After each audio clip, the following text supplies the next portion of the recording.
Fun fact, I have never done a perm rod set a day in my life, and I'm also very, very unskilled when it comes to flexi rods.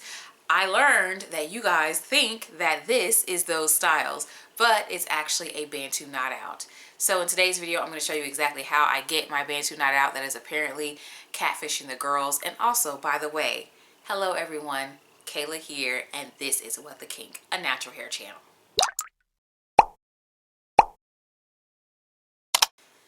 So if you watched my braid out video, this Bantu knot out video is going to feel very much deja vu like, because it's very, very similar how I go about doing these styles and exactly where these styles start. So this style starts when I rinse the conditioner out of my hair. It's a part of my regular wash day routine. And then I do not apply any product to my hair, and I just twist it up into as many twists as I feel comfortable doing. Not a lot, of course, because they're not the style, but I do a decent amount of twists so that my hair can air dry. Now, I don't use product for a reason. When I apply like any type of leave-in type product underneath foam stylers, I get hair that's like dull. I get hair that doesn't have as much hold, and it just doesn't last as long, and it turns out to be a little frizzy. Also, my hair air dries pretty decently. So this is hair that's been air drying a couple of hours since this morning, and now this is like post dinner time, and you see this is what my hair looks like air dried. So it's not dusty or rough or anything like that. If your hair is difficult to work with without product, do a leave-in, but I would start with the lightest leave-in possible. Like I would say start from a spray and then move on up the spectrum from there, just so that you don't interfere with the hold of the styling product. Also, as far as air drying, I would say if your hair dries quicker than mine, you will not need to air dry as long as I did. I air dried as long as I did because my hair takes a long time to dry. And in fact, when I take these twists down, they're not going to be fully dry. My hair is very like thick and takes a while to dry.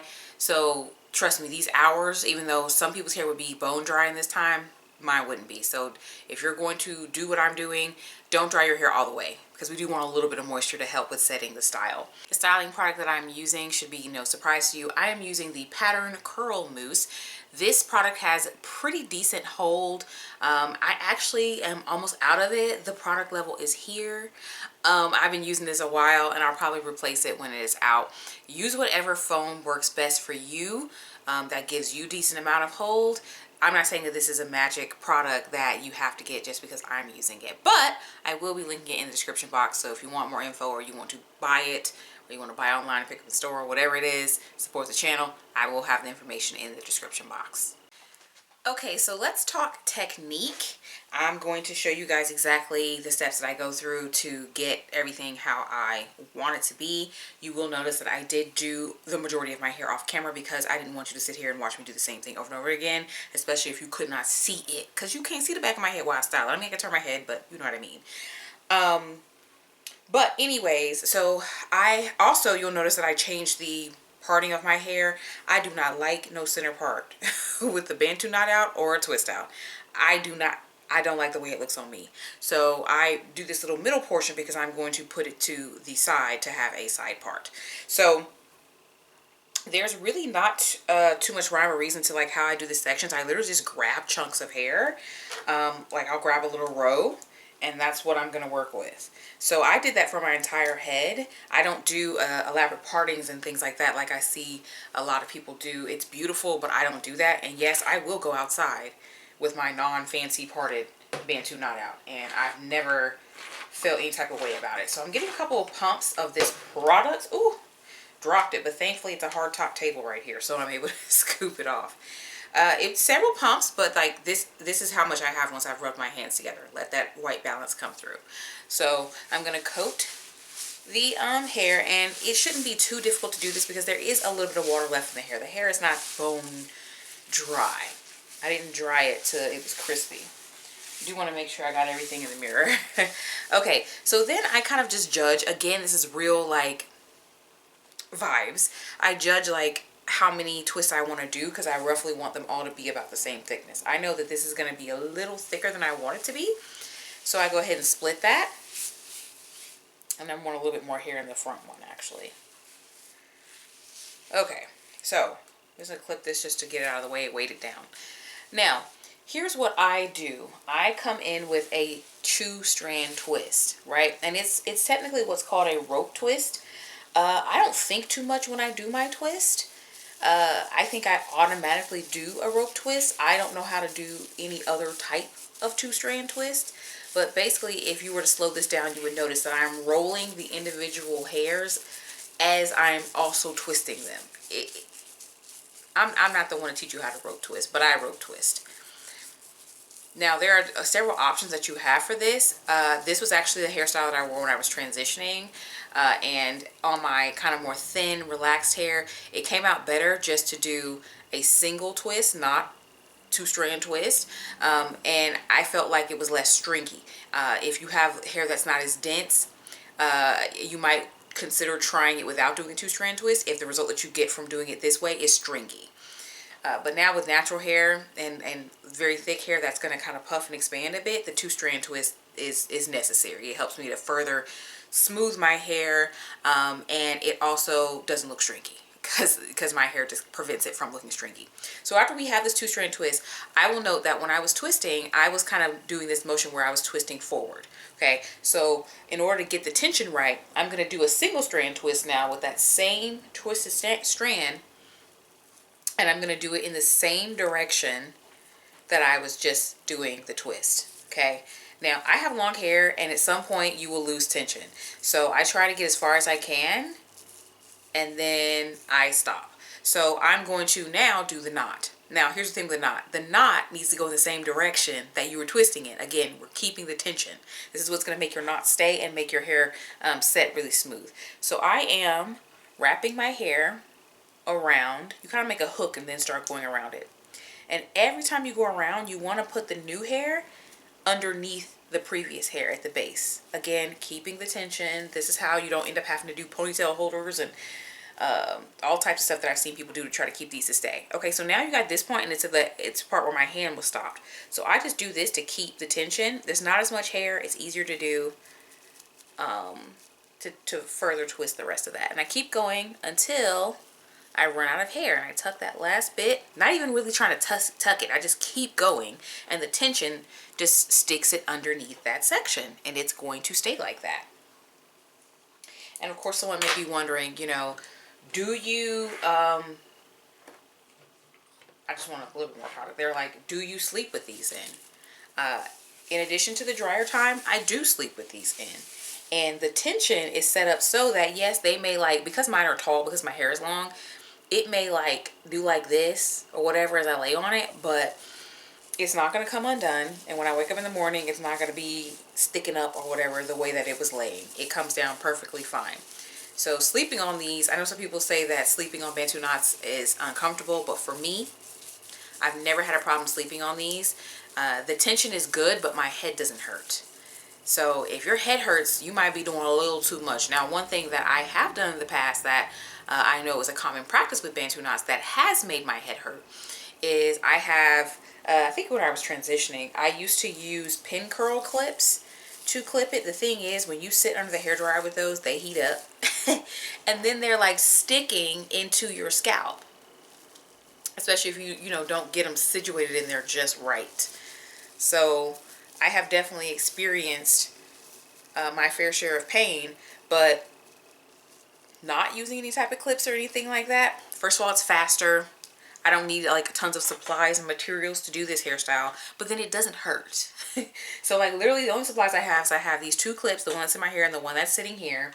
I have a towel because I'm filming a video. If I was like doing this in my bathroom regularly, I wouldn't even need this because there's like the regular hand towel that's sitting there. And then I've got the product. I don't need anything else. So I know that some people confuse this hairstyle when they see me wear it. They think that it's a rod set or a flexi rod set. Those things require tools. And this doesn't. Like all you need is hair and a little bit of product with hold, and you're good to go. You don't need any type of rollers or anything like that. And y'all know it's a pain storing those things. And then they get sticky over the time. So then you're going to have to wash them and all that. Which I know some of y'all don't wash them. Because let's be real. I don't often wash my rollers. I don't share them with anybody, so they stay as dirty as they want to be. So it's just like an extra hassle, whereas with the Bantu nails, I just love that all you need, you have.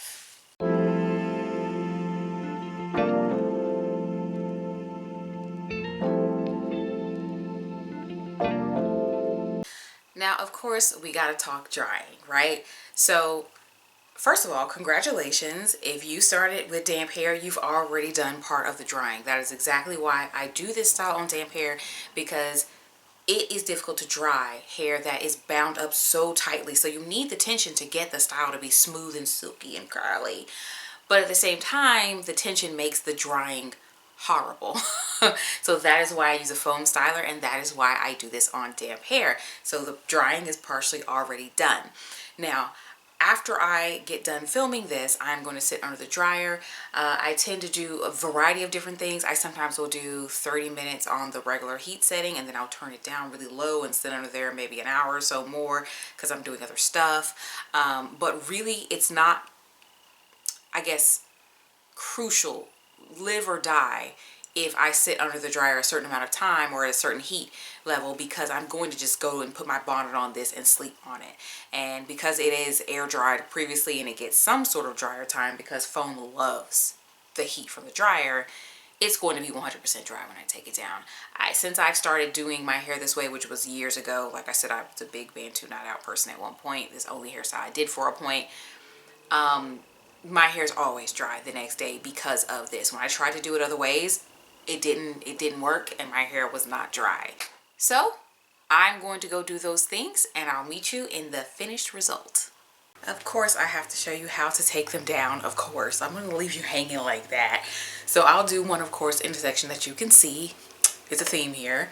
So I'll take over here on the side. I basically just pull them down and straighten them out. I don't take time to unravel them and stuff like that. It's dry, so you shouldn't have any issues doing that. Now, then I'm going to twist it the opposite direction that it is twisted. It's a 2-strand twist, and then that's it, y'all. That's literally how I do it, and it's an extremely quick part. Like, look, watch. Take quite a few down in the next couple of seconds, just me talking. Especially if you didn't like borrow hair between the twists, it's fully dry, stuff like that. It shouldn't really be much like tension or an issue to take these down. Now, I wouldn't necessarily recommend that you do this hairstyle before you need to go somewhere because even though you see me doing this really quickly, it does still take a little bit of time to take this down. I remember one time in college I was trying to take my Bantu Not Out down, and we had to go to class, and like the person that was supposed to ride with me was getting impatient. I knew that she just wanted to walk off because she was waiting on me to come back and for me to get done with this process to take all these down. So look, just a second of me talking and reminiscing on college days where I was wasting my friend's time. I got this much done. Okay, so these are the results. This is what my hair looks like once I've taken them all down. Let's get into it. Let me get close. Now, somebody will be like saying, but Kayla, you didn't separate your hair. Why don't you separate? I don't separate because, number one, I have high density hair. So it's going to cover up the parts and stuff like that. If your hair doesn't cover it up, do more knots. I did a whole lot more when I was relaxed. And so, yes, I would sit there and take those sections down tediously. But as you remember, as I said earlier in the video, I didn't do the 2-strand twist with those. So it was like just single. So all I had to do was undo the knot. And that was pretty much it. Of course, if your hair is starting to like balloon out and kind of act like it wants to separate, then yeah, by all means separate it. But these are pretty solidly together as single curls. So I don't really feel the need to further separate them.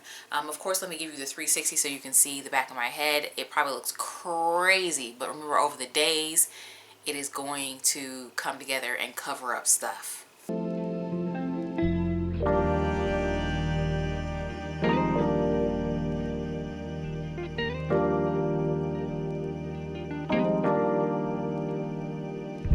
I will maintain the style over the days by simply putting on a hair tube. A lot of different brands. I know a lot of you guys use the one from the brand called Buff. I don't. I use the Grace Alea open-ended cap. It's more of a silky satiny material. I'll link it in the description box if you're interested in that. But I put it on straight up Marge Simpson style, and then in the morning take it down, shake the hair down, and rock it like that. This will look good. It could look all good all week, but then eventually midweek I do kind of a refresh situation where I do redo my hair, but not as much as you saw me do in this video. It's a much simpler process. I didn't know if I wanted to film that or not, so I don't know if that's of interest to people. It's very similar to the braid out thing again. So check that out if you want to see how I refresh. I essentially do the same thing except with knots to do this. So anyway, the style lasts for a long time, and it's better for all this effort and time that I took, because y'all know when I do a wash and go, it's a lot less effort. Listen, I'm just saying, but people don't want to hear that though. They don't want to hear that though. So I'm going to link to the braid out video and the braid out refresh video, just because those two videos are very similar to the process that's going on in this video. And then I make videos every week. Invite me to your subscriptions page, and I'll talk to you in the next one.